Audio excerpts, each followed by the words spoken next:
జగిత్యాల జిల్లా ధర్మపురి మండలం కమలాపూర్ గ్రామంలో ప్రాథమికోన్నత పాఠశాలలో మహిళా దినోత్సవం ఘనంగా జరుపుకున్నారు. ఈ కార్యక్రమానికి ముఖ్య అతిథులుగా గ్రామ సర్పంచ్, గ్రామ పంచాయతీ కార్యదర్శి మరియు వార్డు మెంబర్స్, ఆశా వర్కర్లు, అంగన్వాడీ టీచర్స్, స్కూల్ చైర్మన్ మరియు తదితరులు పాల్గొన్నారు. ప్రధాన ఉపాధ్యాయులు మహిళల యొక్క ఆవశ్యకత గురించి, అలాగే మహిళలు సమాజంలో ఏ విధంగా ముందుకెళ్లాలి అనే విషయాన్ని స్పష్టంగా వివరించారు. అనంతరం మహిళలకు సన్మానం చేశారు. విద్యార్థుల యొక్క భవిష్యత్తు మహిళల చేతిలో ఉందని, వాళ్ళని తీర్చిదిద్దే వీరులను తయారు చేసి శక్తి మహిళల్లో ఉందని తెలిపారు.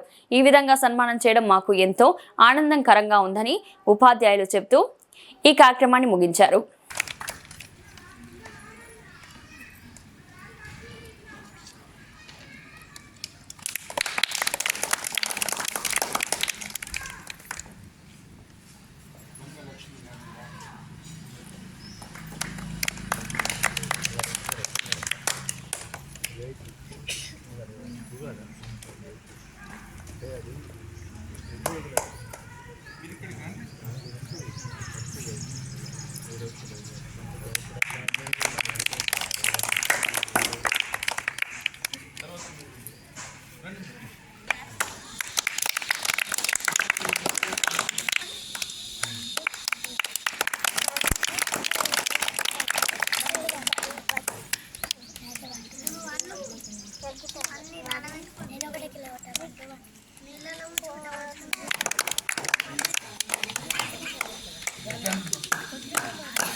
Control.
దగ్గరికి అందరూ అరే ఒకసారి చూపెట్ట తీసుకెళ్ళి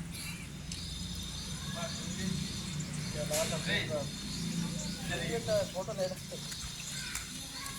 రావు మళ్ళీ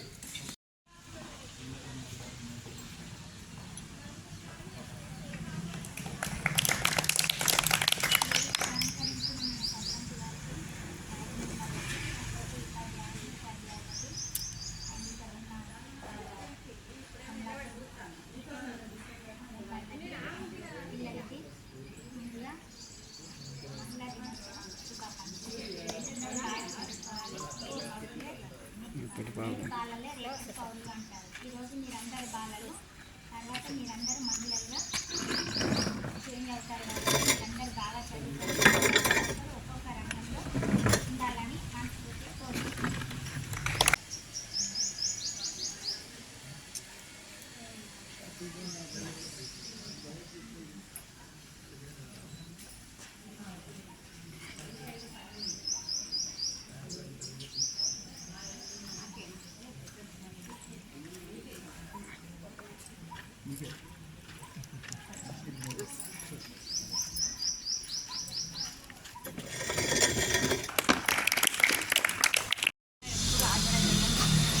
చెప్పండి మేడం. వేదికను అలంకరించిన సర్పంచ్, వార్డు మెంబర్, సభ్యులు, తర్వాత అమ్మాపూర్ గ్రామ ప్రజలు, నాతోటి ఉపాధ్యాయులు, విద్యార్థులందరికీ ముందస్తు మహిళా దినోత్సవ శుభాకాంక్షలు. మహిళా దినోత్సవాన్ని మనము అంటే ప్రతి ఒక్కరు ఇలా మహిళలు, పురుషులు సమాజంలో అందరూ సమానంగా ఉండాలి అని ఒక భావనతోటి ఉండాలి. అందరూ అన్ని రంగాల్లో ముందుకు వెళ్ళాలి. అందులో మహిళలు కొన్ని రంగాల్లో వెనుకబడి ఉన్నారు. ముందు పూర్వం నుండి చూసుకుంటూ ఉంటే ఆడపిల్లలకి ఏంటంటే ఎక్కువ చదువుకునే వాళ్ళు కాదు, అంటే పురుషులకు మాత్రమే విద్య అందేది. అప్పుడున్న సమాజ పరిస్థితులు అట్లాంటివి. కానీ ఇప్పుడు మనము మన ఇంట్లో ఆడపిల్లలు మగపిల్లలు ఇద్దరు ఉంటే, అంటే బాబు పాప ఇద్దరు ఉంటే ఇద్దరు నేర్పిస్తున్నారు. ఇప్పుడు తల్లిదండ్రులని మన సమాజంలో చాలా మార్పు అనేది వచ్చింది. ఒకప్పుడు మహిళలకి తక్కువ ప్రాధాన్యత అనేది ఉన్నది, కానీ వాళ్ళు అన్ని రంగాలలో ముందుకు వెళ్ళలేదు. అవకాశాలు ఉన్నప్పటికీ అవకాశాన్ని దక్కించుకోవడానికి చుట్టూ ఉన్న సమాజం కావచ్చు, కుటుంబ ఆచారాలు కావచ్చు, దాని పరంగా వాళ్ళు బయటకు వెళ్ళి చదువుకోలేకపోయారు. అందుకోసము కొన్ని కార్యక్రమాలని ఇలా మహిళా దినోత్సవాలను జరిపి మహిళలు అన్ని రంగాల్లో సాధిస్తున్న అభివృద్ధిని అందరికీ తెలియజేయడం, తర్వాత విద్య యొక్క ప్రాముఖ్యతని అందరికీ తెలియజేయడం, ఇలాంటి వాటిని తెలియజేయడానికి కొన్ని కార్యక్రమాలు నిర్వహించుకోవడం జరుగుతుంది. అట్లా ఈ మహిళా దినోత్సవాన్ని కూడా జరుపుకుంటున్నాం మనం ప్రతి సంవత్సరం. అంటే మహిళ అంటే ఇప్పుడు మనకు తెలుసు, మహిళలు అంటే ఎవరో కాదు, మన ఇంట్లో ఉన్న అమ్మ, అమ్మమ్మ, నానమ్మ, తర్వాత మీరు ఇప్పుడు బాలికలు, తర్వాత మీరు కూడా మహిళలే అవుతారు. కానీ ఈ మహిళా దినోత్సవాన్ని మరి ఎందుకు జరుపుకుంటున్నాం? ప్రతి ఒక్కరూ కొన్ని రంగాలలో చాలా అభివృద్ధిని సాధిస్తున్నారు. దానిలో మహిళ తరఫున కొంత వాళ్ళు చేసిన కృషిని తెలియజేస్తూ వాళ్ళు ఇంతగా చేశారు, వాళ్ళని అభినందించడం వల్ల వాళ్ళు ఇంకా కొంచెం ముందుకెళ్ళవచ్చు అని ఆ మహిళలకు గుర్తింపునివ్వడానికి గ్రామ సర్పంచులు అనే గ్రామం నుండి ఇంట్లో మన ఉన్న వాళ్ళు కూడా మహిళ గుర్తింపునకు ఒక రోజు మనం గుర్తు చేస్తాం. ఇది ఒకరోజు కాకుండా ప్రతిరోజు, అంటే ఒకరోజు చెప్పుకొని వదిలేసేది కాదు. మహిళా దినోత్సవం అంటే సమాజంలో ప్రతిరోజు మహిళలకి ఖచ్చితమైన గౌరవం దక్కుతుంది అని ఇంకా ఒకటి ఏం చెప్పాలి అని అంటే, ఇక్కడ ఈరోజు మనం ముందట్టుకుంటే తల్లిదండ్రులు వాళ్ళని కూడా మనం పిలిచేవాళ్ళము. మన అమ్మ అనేది ఫస్ట్ మన టీచర్కి వీళ్ళందరికీ కాకుండా మన అమ్మనే మనకి మొదటి గురువు. ఆ అమ్మనే ఒక ఫస్ట్ కుటుంబాన్ని మంచిగా నడపగలుగుతుంది. అలాంటి మహిళలు మంచిగా చదువుకున్నారనుకోండి, ఆ పరంగా ఫస్ట్ కుటుంబం అభివృద్ధి అవుతుంది, తర్వాత గ్రామము, సమాజం, చుట్టూ అన్నీ కూడా అభివృద్ధి అవుతుంది. ఖచ్చితంగా అమ్మ అనేది చదువుకోకుండా కూడా తన పిల్లలు చదివించే వాళ్ళు చాలామంది ఉన్నారు కదా. ఇప్పుడు అందరు అమ్మ వాళ్ళు చదువుకొని ఉన్న వాళ్ళే ఉండకపోవచ్చు, కానీ అయినా అమ్మ వాళ్ళకి ఏం తెలుసు, చదువు అనేది గొప్పదనం తెలుసు. వాళ్ళు చదువుకోకుండా నా పిల్లలు చదువుకోవాలి అని ఇప్పుడు